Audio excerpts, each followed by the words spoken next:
गुरुपौर्णिमेच्या निमित्तानं आपल्या सर्व साई भक्तांना मनपूर्वक हार्दिक शुभेच्छा। मी महाराष्ट्रातील सांगली जिल्ह्यातील नामांकित अशा साई मंदिरासमोर या क्षणी उभा आहे। माझ्या उजव्या बाजूला सिंह आपलं स्वागत करत आहे। भव्य अशी साईबाबांची मूर्ती या ठिकाणी उभारण्यात आलेली आहे। तसेच माझ्या डाव्या बाजूला हे सिंह आपल्या साई भक्तांचं स्वागत करत आहेत आणि भव्य अशी मूर्ती या ठिकाणी उभारण्यात आलेली आहे। यानंतरची अधिक माहिती आपण मंदिरात जाऊन घेणार आहोत। साईबाबांनी आपल्या या साई सच्चरित्र या ग्रंथामध्ये उल्लेख केलेला आहे की साईबाबांनी अनेक लोकांच्याकडून आपल्याला त्यांना हवी आवश्यक होती तशा प्रकारची सेवा करून घेतलेली आहे आणि कुणाकडून रावळे बंद बांधून घेतली, कुणाकडून मंदिरे बांधून घेतली।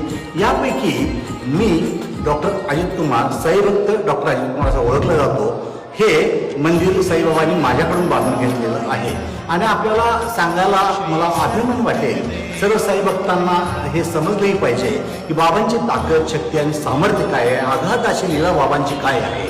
तर साईभक्त हो, मी आपल्याला नम्रपणे सांगू इच्छितो की मी माझ्या जीवनामध्ये एक संकल्प केला होता की माझ्या खाजगी मालकीचं साई मंदिर असावं, कारण बाबांनी मला भरभरून दिलेलं आहे। आणि अशा वेळेला मी जेव्हा साई मंदिर बांधायचा संकल्प केला तिथून काही दिवसानंतर मला हे मंदिर बांधत असताना मी मनापासून ठरवलेलं की कुठल्याही व्यक्तीकडून अथवा संस्थेकडून कुठल्याही सरकारी मदत असं काहीही घ्यायचं नाही। खाजगी म्हणजे स्वतंत्र खाजगी मालकीचं मंदिर बांधायचं हा मोठा एक संकल्प सोडून माझा ड्रीम प्रोजेक्ट मी मांडलेला होता आणि तो साईबाबांनी माझ्याकडून पूर्ण करून घेतला। विशेष मला तुम्हाला सांगायचं आहे की हा मंदिर जेव्हा संकल्प जेव्हा पूर्ण झाला त्याच्यानंतर ह्या गोष्टीला आज 10 वर्षे पूर्ण झाली। आज गुरुपौर्णिमा आहे आणि त्या निमित्तानं 10 वर्षे पूर्ण झालेली आहेत। पण त्याचबरोबर गेल्या 10 वर्षामध्ये येथे अनेक प्रकारचे सामाजिक, धार्मिक, आध्यात्मिक असे विविध कार्यक्रम वेळोवेळी आयोजित केले जातात आणि ते सर्व काही मोफत असतात। त्याचा समाजातील असंख्य मान्यवर साईभक्त नेहमीच लाभ घेत असतात। अशा या मंदिराला आपण आपल्या सहपरिवार, मित्रपरिवार, सहकुटुंब भेट द्या, हे आपल्याला कळकळीची नम्र विनंती आहे।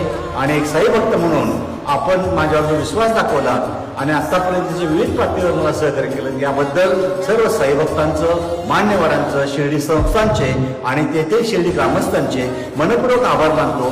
धन्यवाद।